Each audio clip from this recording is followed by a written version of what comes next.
قل هل يستوي الذين يعلمون والذين لا يعلمون إنما يتذكر أولو الألباب. وقال تعالى يرفع الله الذين آمنوا منكم والذين أوتوا العلم درجات. وقال تعالى في مقام آخر إنما يخشى الله من عباده العلماء. وقال النبي صلى الله عليه وسلم من سلك طريقا يلتمس فيه علما سهل الله له طريقا إلى الجنة. وقال النبي صلى الله عليه وسلم في موضع آخر من يرد الله به خيرا يفقهه في الدين. صدق الله العظيم وصدق رسوله النبي الكريم. رضينا قسمة الجبار فينا، رضينا قسمة الجبار فينا، لنا علم وللجهال مال، فإن المال يفني عن قريب وإن العلم يبقى لا يزال. رفیقان ہم سفر و شنندگان محترم، در مجلسی کے اساتذہ کرام و مہمانان گرامی حاضرند با آن کی منچے و بیان منچے، خواہم کی پیش شما حضرات بر موضوع فضیلت علم حسب توفیق خود قدر بیان کنیم. واستعینوا باللہ هو الموفق والمعین. برادران محترم، مولائے کریم در کلام خود می فرمایا قل هل يستوي الذين يعلمون والذين لا يعلمون انما يتذكر اولو الالباب. برابر است تو بفرمائے رسول خدا صلی اللہ علیہ وسلم کہ آیا آن کسے کی داناس و آن کسے کی دانا نیست. در کلام مولائے کریم کلمہ حل استفہام انکاری است، یعنی ہرگز برابر نیست آن کسے کی داناس و آن کسے کی دانا نیست. در دیگر جا اللہ رب العزت می فرمایا یرفع اللہ الذین آمنوا منکم والذین اوتوا العلم درجات. اللہ رب العزت درجات عالیہ دادا آن کسان را کہ بعلم خود نوازا. و در دیگر جا اللہ رب العزت می فرمایا انما یخشى اللہ من عباده العلماء. در مخلوقات پروردگار علماء کرام از مولا کریم ترس دارا. رسول خدا صلی اللہ علیہ وسلم فرمودا من سلک طریقا یلتمس فیہ علما سہل اللہ له طریقا الى الجنہ. کدام کسی کی بطلب علم سفر کند اللہ رب العزت سفر بسوئی جنت شان را آسان میں نمایا. برادران محترم، اللہ رب العزت حضرت آدم علیہ السلام را خلافت ربانی عطا کردہ. از خاطر علم اللہ رب العزت حضرت آدم علیہ السلام را خلافت ربانی عطا کردہ و مسجود الملائکہ کشتانی دا. از این ہمہ معلوم میں شود کہ علم ایک بہترین نعمت است. باید ما فکر کنیم کہ فرشتہ پیش خداوند متعال محبوب مخلوقات است. اللہ رب العزت آن را از نور آفرینده، شب و روز در عبادت مولا مشغول است، ذره نافرمانی خداوند متعال را نمی کند. و حضرت آدم علیہ السلام را اللہ رب العزت از خاک آفرینده. اللہ رب العزت حضرت آدم علیہ السلام را از خاک آفرینده. آخر باز ہم اللہ رب العزت فرشتہ را حکم می کند کہ شما پیش حضرت آدم علیہ السلام سجدہ کنید. چرا؟ خالص از روی این کہ اللہ رب العزت حضرت آدم علیہ السلام را بنعمت علم زیبا کرده بود و فرشتہ را این نعمت عظمی را نداده بود. برادران محترم، کدام مقامی که اللہ رب العزت خواندان علم را عطا کرده در گمان من دیگر کسی را عطا نکرده باشد. از این وجہ فرمان رسول خدا صلی اللہ علیہ وسلم است من خرج فی طلب العلم فهو فی سبیل اللہ حتی یرجع. کدام کسی که از خانه خود به طلب علم سفر کند، از خانه خود روان شود تا که پس به طرف خانه خود رجوع نکرده باشد، تا آن وقت سفر او در راه الله جل جلاله حساب می شود.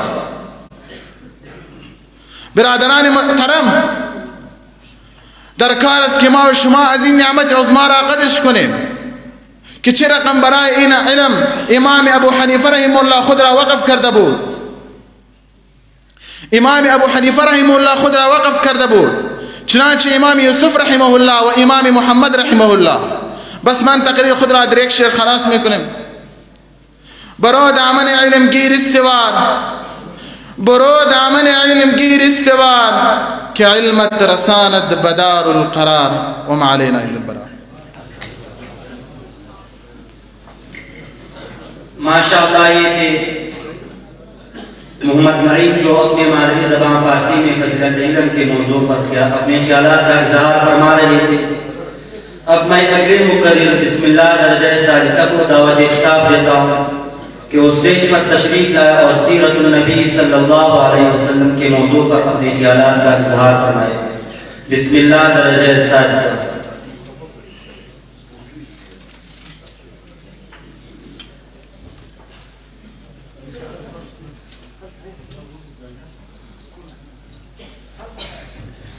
إن أبهى درر تنظم ببنان البيان وأزهر زهر تنثر في أردان الأذهان. حمد مبدع أنطق الموجودات بآيات وجوب وجوده وأغرق المخلوقات في بحار أفضاله وجوده. وصلى الله تعالى على خير خلقه محمد وعلى آله وأصحابه أجمعين. أما بعد فأعوذ بالله من الشيطان الرجيم. بسم الله الرحمن الرحيم. إنك لعلى خلق عظيم. صدق الله العظيم.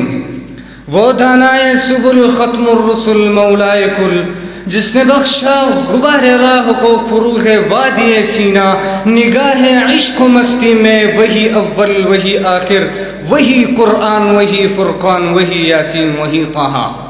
جناب صدر، یقین مانیے جب مجھے سیرت النبی کا موضوع ملا تو دل دھڑک اٹھا، دماغ سوچوں کا مرکز بنا اور جسم کا خون رواں رواں تازہ لہو کی طرح تھم گیا کہ مجھے آج سیرت النبی کے موضوع پر کچھ کہنا ہے. یہ تو وہ موضوع ہے کہ جس کے بیان کے لیے سارے دنیا کے درختوں کو قلم بنا دیا جائے، سارے دنیا کے سمندروں کے پانی کو روشنائی بنا دیا جائے، سارے دنیا کے زمین سے آسمان تک کے خلا کو اوراق بنا دیا جائے. تو یہ تو گمان کیا جا سکتا ہے کہ قلم ختم ہو جائیں گے، تو یہ تو گمان کیا جا سکتا ہے کہ سمندروں کا پانی خشک ہو جائے گا، تو یہ تو گمان کیا جا سکتا ہے کہ زمین سے آسمان تک کا خلا پر ہو جائے گا. مگر میرے پیارے محبوب کے اوصاف مکمل نہ ہو پائے گی. زندگیاں بیت گئی اور قلم ٹوٹ گئے، مگر اوصاف محمد کا عشر عشیر بھی پورا نہ ہوا. معزز سامعین، سیرت النبی کے دو پہلو ذات مصطفیٰ اور صفات مصطفیٰ پر ہاتھ لکھتے لکھتے ساکت ہو گئی، زبانیں مدحت کرتی کرتی خاموش ہو گئی، محقق تحقیق کرتے کرتے ملک عدم کو روانہ ہوئے، مفسر تفسیر کرتے کرتے موت کے آغوش میں چلے گئے، مگر ذات مصطفیٰ اور صفات مصطفیٰ کا ایک باب بھی مکمل نہ ہوا. اسی بنا پر شاعر رسول حضرت حسان بن ثابت رضی اللہ تعالی عنہ سناخا ہے، وہ فرماتے ہیں وَأَحْسَنَ مِنْكَ لَمْ تَرَ قَطُّ عيني وأجمل منك لم تلد النساء خلقت مبرأ من كل عيب كأنك قد خلقت كما تشاء. معزز سامعین، مدحت رسول میں مسلمان تو مسلمان بلکہ کفار بھی اس میدان میں پیچھے نہیں رہے ہیں، وہ بھی اخلاق محمدی کے ہاتھوں تعریف و توصیف پر مجبور ہوئے ہیں. ایک انگریز مصنف ایڈورڈ گمبن کہتے ہیں I believe in one God and Muhammad. I have always had the religion of Muhammad in high estimation due to its wonderful vitality. دوسرے انگریز مصنف ریجنالڈ بوسوار سمتھ اپنے کتاب محمد اینڈ محمدنزم میں تحریر کرتے ہیں، وہ لکھتے ہیں philosopher, orator, apostle, legislator, conqueror of ideas, restorer of rational dogmas of occult, without images, the founder of 20 terrestrial empires and of one spiritual empire, that is Muhammad.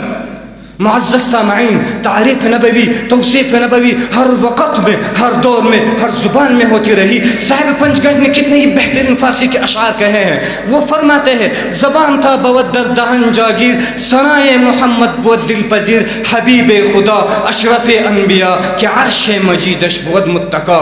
صاحب مثنوی مولانا جلال الدین رومی رحمۃ اللہ علیہ فرماتے ہیں، وہ توصیف نبوی میں ثناخواہ ہے، وہ توصیف نبوی میں ثناخواہ ہے۔ وہ کہتے ہیں سید و سرور و نور جا، بہتر و محتر شفیع مجرمہ، اسألم نشرح دو چشم سرمیاب، دید آنچ جبرائیل برنتافت۔ معزز سامعین، مدحت رسول میں حضرت شیخ سعدی شیرازی رحمۃ اللہ علیہ رطب اللسان ہو کر کہتے ہیں، وہ فرماتے ہیں بلغ العلا بکمالہ، کشف الدجا بجمالہ، حسنت جمیع خصالہ، صلو علیہ وآلہ، صلو علیہ وآلہ۔ ایک دوسرے عربی شاعر انتہائی عجیب اور نرالے انداز میں فرماتے ہیں، وہ کہتے ہیں خذ المیمین من میم، خذ المیمین من میم ولا تنقط على امری ومزجهم فصار اسما لمن كان به فخری۔ میرا معزز سامعین، میں اپنے بات کو مزید طول نہیں دینا چاہتا، میں شاعر رسول حضرت حسان بن ثابت رضی اللہ تعالی عنہ کے اس شعر پر اپنے الفاظ کو سمیٹنا چاہتا ہوں۔ وہ مدحت رسول میں ثناخواہ ہیں۔ وہ فرماتے ہیں ما ان مدحت محمدا بمقالتی، ما إن مدحت محمدا بمقالتي ولكن مدحت مقالتي بمحمد، وآخر دعوانا أن الحمد لله رب العالمين۔ مشعل سیرت سرکار جلا رکھی ہے، مشعل سیرت سرکار جلا رکھی ہے، شرط ہم نے بھی ہواؤں سے لگا رکھی ہے۔ میں زمانے کے اصولوں کی طرف کیا دیکھوں، میں زمانے کے اصولوں کی طرف کیا دیکھوں، سامنے سیرت محبوب خدا رکھی ہے۔ ماشاءاللہ یہ تھے بسم اللہ درجہ سابع جو سیرت النبی صلی اللہ علیہ وسلم کے موضوع پر اپنے خیالات کا اظہار فرما رہے تھے۔ اب میں اس مسابقے کے اگلے مقرر امام الدین درجہ رابعہ کو دعوت خطاب دیتا ہوں کہ وہ اسٹیج پر تشریف لائے اور عظمت مصطفیٰ صلی اللہ علیہ وسلم کے موضوع پر اپنے خیالات کا اظہار فرمائے۔ امام الدین درجہ رابعہ۔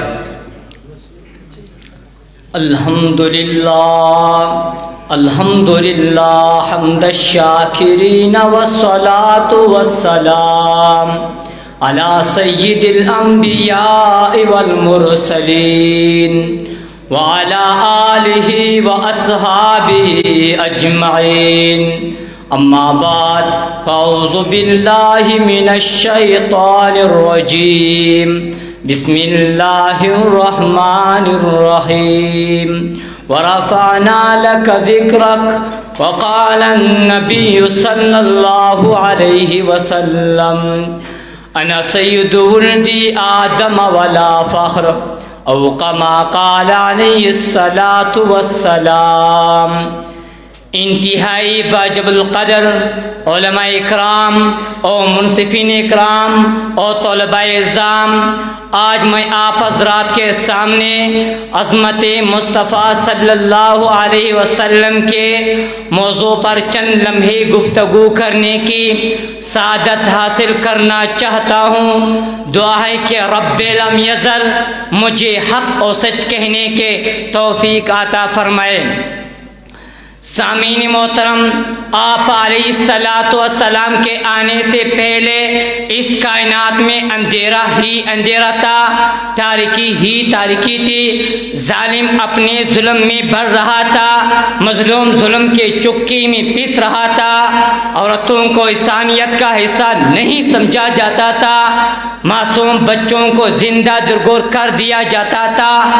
ایسے ہی خطرناک حالات میں اللہ تعالیٰ کے رحمت جوش میں آیا، علم کو ہوش آیا، اللہ تعالیٰ نے آپ علیہ السلام کو تمام جانوں کے لیے رحمت بنا کر بھیج دیا۔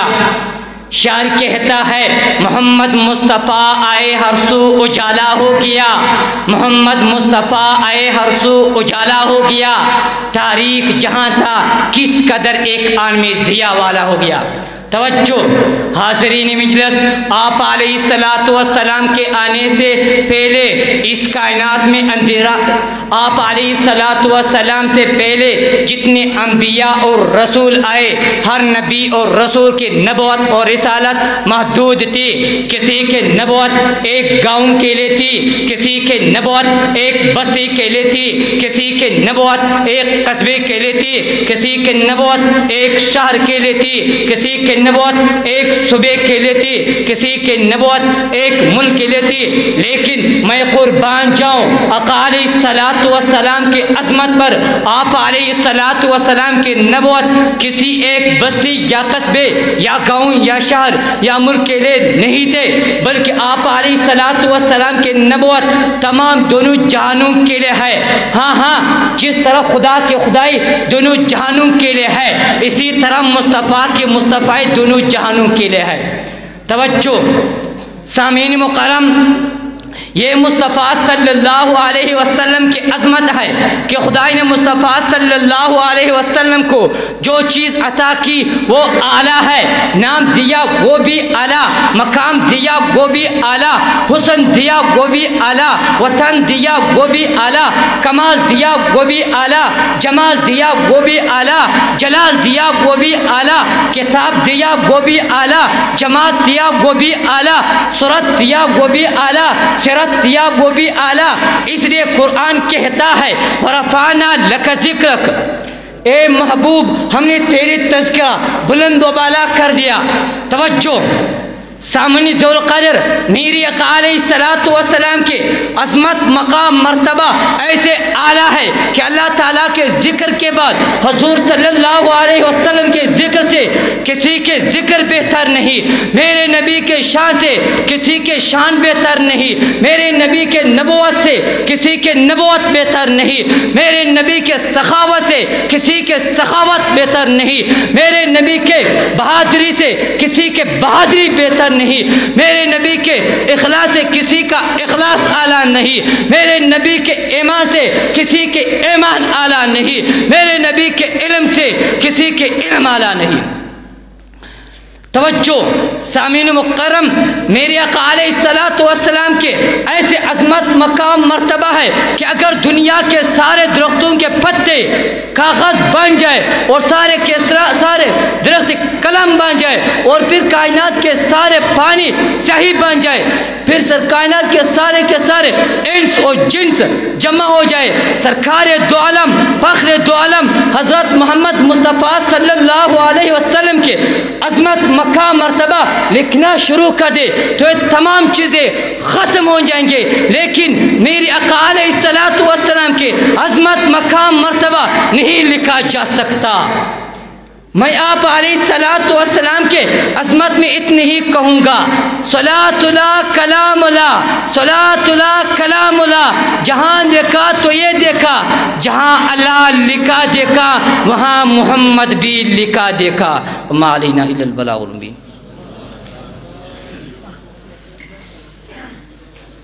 وأحسن منك لم تر قط عيني، وأحسن منك لم تر قط عيني، وأجمل منك لم تلد النساء، خلقت مبرأ من كل عيب، خلقت مبرأ من كل عيب، كأنك قد خلقت كما تشاء۔ ماشاءاللہ یہ تھے طالب امام الدین جو اپنے مخصوص انداز میں عظمت مصطفیٰ صلی اللہ علیہ وسلم پر اپنے خیالات کا اظہار فرما رہے تھے۔ اب میں طالب علم محمد اقبال کو مشاعرہ پیش کرنے کے لیے دعوت دیتا ہوں کہ اس اسٹیج پر تشریف لائے اور مشاعرہ پیش کرے۔ محمد اقبال۔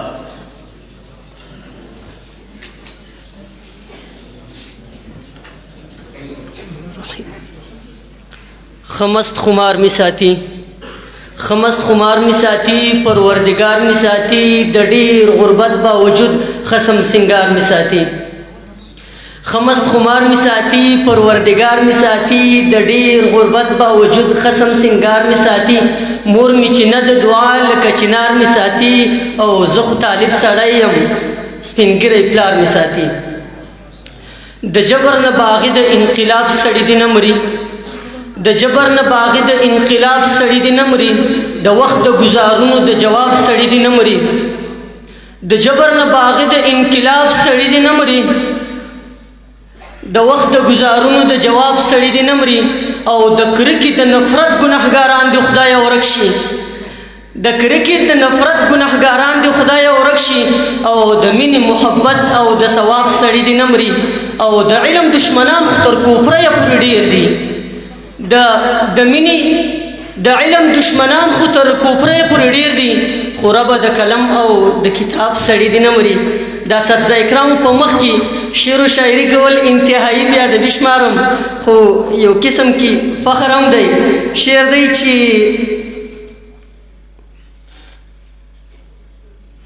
کوچان ژوند خړې کېږدی په بیابان او باران، کوچان ژوند خړې کېږدی په بیابان او باران، ډېر مې خوښېږي پسرلی کډې اوښان او باران. کوچان ژوند خړې کېږدی په بیابان او باران، ډېر مې خوښېږي پسرلی کډې اوښان او باران، او په یوه زړونه آبادېږي په بل دشت غرونه، په یوه زړونه آبادېږي په بل دشت غرونه، خدای یو ځای کلي ته راوړي طالب جان او باران. او دا د کم ستړي مجاهد پر مخ ولې را درومي، دا د کم ستړي مجاهد پر مخ ولې را درومي، که نه مستي کوو په خپلو کې ګلان او باران. او د مدرسې جنتي ژوند د ارمانجن دی یمه، د مدرسې جنتي ژوند د ارمانجن دی یمه، مسافري او وظیفې سیرې ګریوان او باران، هغه خیرن پیرن لندې جامې او یره د مور، هغه خیرن پیرن لندې جامې او یره د مور، ډېر مې یادېږي کوچنیوالی او باران. او یایي چې کله چې او شباب رنگ جماعت چې وګورم رایات شي راته، شباب رنگ جماعت چې وګورم رایات شي راته، زمونږ د کلي د شهید مولا اذان او باران. یو بل شعر دی چې تل یې غواړم طالبان د سپین پټکیو، تل یې غواړم طالبان د سپین پټکیو، ربه راولې کاروان د سپین پټکیو، دلته ډېرې هیلې پاتې دي نیمګړي، دلته ډېرې هیلې پاتې دي نیمګړي، دلته لاړل ډېر ځوانان د سپین پټکیو، هېوادوال مې په بمونو ویشتل کږي، هېوادوال مې په بمونو ویشتل کږي، څه زاړه او څه ځوانان د سپین پټکیو. د بر کلي مورکۍ ټوپک راواخیست، د بر کلي مورکۍ ټوپک راواخیست، شهیدان دې سو بچان د سپین پټکیو، او چې په کلي کې په جګه غاړه ګرځو طالبه، چې په کلي کې په جګه غاړه ګرځو، ربه موږ هم ملک مینان د سپین پټکیو، د شباب زړګی غوښتنه بله نه کړي، د شباب زړګی غوښتنه بله نه کړي، بس پکې د یو ارمان د سپین پټکیو. معلومه نه ده مصروفیات ډېر دي، دې ته جلسې له بیا موږ راسو که نسو را، کوم چې شش فارغه شي هغه طلبه کرامو دپاره په اشعار کې یو مبارکي ورکوم چې مبارک دې شه دستار سپینه طالبه، مبارک دې شه دستار سپینه طالبه، سوی روان پر سیده لار سپینه طالبه، مبارک دې شه دستار سپینه طالبه، سوی روان پر سیده لار سپینه طالبه. او مشایخ وکړې فارغه د سبکه، مشایخ وکړې فارغه د سبکه، لمن ونسه د جبار سپینه طالبه، ته یاقوت یې ته مرجان یې زبرجد د علاقې یې، ته یاقوت یې ته مرجان یې زبرجد د علاقې یې، ستا تر مغه خو سر کښتې د اغیار سپینه طالبه. او د ناصر العلوم هر استاد شمن دی، د ناصر العلوم هر استاد شمن دی، ته د دې چمن رخسار سپینه طالبه. والسلام.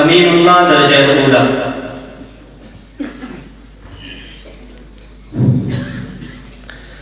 الحمد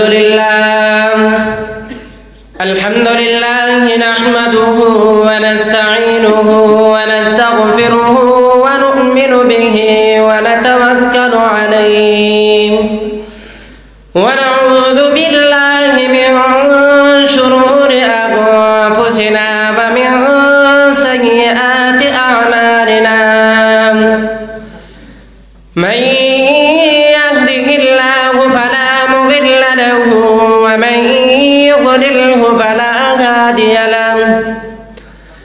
ونشهد أن لا إله إلا الله وحده لا شريك له وأشهد أن محمدًا عبده ورسوله. أما بعد فأعوذ بالله من الشيطان الرجيم. بسم الله الرحمن الرحيم. والذي جاء بالصدق وصدق به أولئك هم المتقون. صدق الله العظيم. وقال النبي صلى الله عليه وسلم لأبي بكر الصديق أنت صاحبي في الغار وصاحبي في الجنة أو كما قال عليه الصلاة والسلام. محترم اساتذہ کرام اور محترم علماء کرام اور میرے بزم عبداللہ کے جیالے دوستوں، السلام علیکم ورحمۃ اللہ وبرکاتہ. آج میں آپ حضرات کے سامنے جس موضوع پر لب کشائی کرنے کی جسارت کرنا چاہتا ہوں وہ ہے شان صدیق اکبر رضی اللہ تعالیٰ عنہ. سامعین محترم، آج میں آپ حضرات کے سامنے اس شخصیت کی مناقب بیان کرنا چاہتا ہوں جو فنا فی الرسول بھی ہے، رفیق قبر بھی ہے، رفیق حشر بھی ہے، یار غار بھی ہے، نبوت کا وفادار بھی ہے. علامہ ابن حجر مکی رحمہ اللہ لکھتے ہیں کہ صدیق اکبر کی ولادت پر ہاتف نے اسماء سے آواز دی کہ امت اللہ بتحقیق ابشری بالولد العتیق اسمه فی السماء صدیق وبالخاتم النبیین فی الغار رفیق. آواز آئی کہ اللہ کے بندے، یہی ابو بکر جن کا نام عبداللہ ہے، ان کے والد کا نام ابو قحافہ عثمان ہے، کنیت ابو بکر ہے، لقب عتیق و صدیق ہے، مشہور محمد کا رفیق ہے. یہی وہ بچہ ہے جو آخری نبی کا قیامت تک رفیق ہے. یہی وہ ابو بکر ہے جو وسیع رسول ہے. سامعین محترم توجہ کیجئے، پورے صحابہ میں افضل، اعلیٰ، بالا، سب سے پہلا نبی پاک صلی اللہ علیہ وسلم کا رفیق، مصطفیٰ کا وزیر، مصطفیٰ کا مشیر، مصطفیٰ کا محفظ ابو بکر صدیق رضی اللہ تعالیٰ عنہ ہے. پوری کائنات میں بہادر بہت ہے، شہید بہت ہے، مفسر بہت ہے، محدث بہت ہے، مفتی بہت ہے، عالم بہت ہے، حجاج بہت ہے، لیکن ابو بکر ایک ہے. لوگ کہتے ہیں دمادم مسغل اندر علی کا پہلا نمبر، ان کا پہلا نمبر ہے مگر شجاعت میں، ابو بکر کا پہلا نمبر ہے مگر خلافت میں. خدا کی قسم، حضرت علی رضی اللہ تعالیٰ عنہ حضرت عثمان رضی اللہ تعالیٰ عنہ کے خلیفہ ہے، حضرت عثمان رضی اللہ تعالیٰ عنہ حضرت عمر رضی اللہ تعالیٰ عنہ کے خلیفہ ہے، حضرت عمر رضی اللہ تعالیٰ عنہ صدیق اکبر رضی اللہ تعالیٰ عنہ کے خلیفہ ہے. پیغمبر کا خلیفہ تو ابو بکر صدیق ہے جس کا لقب خلیفۃ الرسول بنا. سامعین محترم، صدیق وہ آدمی ہے جس کے بارے میں پیغمبر نے فرمایا ساری دنیا پر میرا احسان ہے، مجھ پر صدیق کا احسان ہے. سامعین محترم، نبی سچا تھا تو صدیق، تو ابو بکر صدیق بن گیا، نبی عادل تھا تو عمر عادل بن گیا، نبی سخی تھا تو عثمان سخاوت کا بادشاہ بن گیا، نبی بہادر تھا تو علی حیدر قرار بن گیا۔ بہادر حضرت خالد بھی ہے، حضرت طارق بھی ہے، حضرت فاروق بھی ہے، صدیق ایک ہے۔ قرآن نے جس کو صدیق کہا، مصطفیٰ نے جس کو صدیق کہا وہ ابو بکر ہے۔ صدیق نے سب سے پہلے اسلام کی تصدیق کی، صدیق نے سب سے پہلے نبوت کی تصدیق کی، صدیق نے سب سے پہلے کلمہ طیبہ کی صدا بلند کی، صدیق نے سب سے پہلے معراج کی تصدیق کی، صدیق نے سب سے پہلے اسلام کے لیے مار کھائی، صدیق نے سب سے پہلے اپنے محبوب پیغمبر کو کھندا دیا۔ جی ہاں، مجھے کہنے دیجئے کون صدیق؟ وہ صدیق اکبر جن کے قول و فعل میں صداقت تھی، جن کے قلب منور میں روحانیت تھی، جن کی طبیعت میں شفقت و محبت تھی، جن کی جلوت و خلوت میں رسول اللہ صلی اللہ علیہ وسلم کی سنت تھی، امامت کے ساتھ ساتھ جن کے ہر فیصلے میں عدالت تھی، جن کے مال میں سخاوت تھی، وہ صدیق جن کا ہر سانس اتباع رسول میں صرف ہوتا تھا اور ان کی زندگی کا ایک ایک لمحہ منشاء رسالت میں ڈلا ہوا تھا۔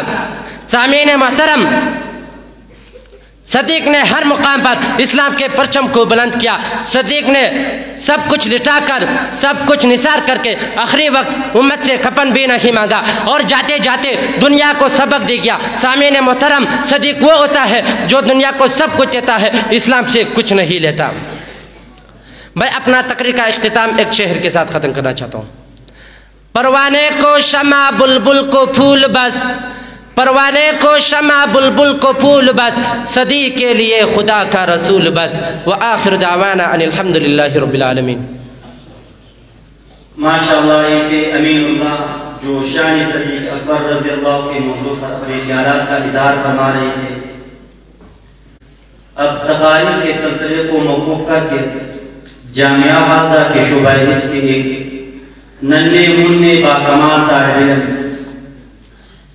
جنہوں نے مکمل قرآن حفظ کیا ہے، ہمارے جامعہ حافظہ کے شعبہ حفظ کے استاد محترم قاری صدیق اللہ صاحب ہیں، جو کہ انتہائی مخلص اور مشفق استاد ہیں اور اپنے شاگردوں پر بھی انتہا محنت کرتا ہے۔ اس کے محنت کے ثمرات میں سے ایک طالب علم کا امتحان آپ حضرات کے سامنے لیا جائے گا، جنہوں نے اس پر اتنا محنت کیا ہے کہ اگر کوئی آیت اس سے پوچھی جائے تو وہ حافظ وہ آیت جس سورت جس پارے کے ساتھ اور جس رکوع کے ساتھ تعلق رکھتا ہے وہ بھی بتا سکتا ہے، اور اس صورت میں جتنے رکوعات اور آیتیں ہیں وہ سب بتا سکتا ہے۔ میں معتمد جامعہ مخزن العلوم حضرت مولانا عبد المنان صاحب کی خدمت میں عرض کروں گا کہ وہ مکمل قرآن مجید میں ان سے 3 مقامات میں امتحان لیں۔ مولانا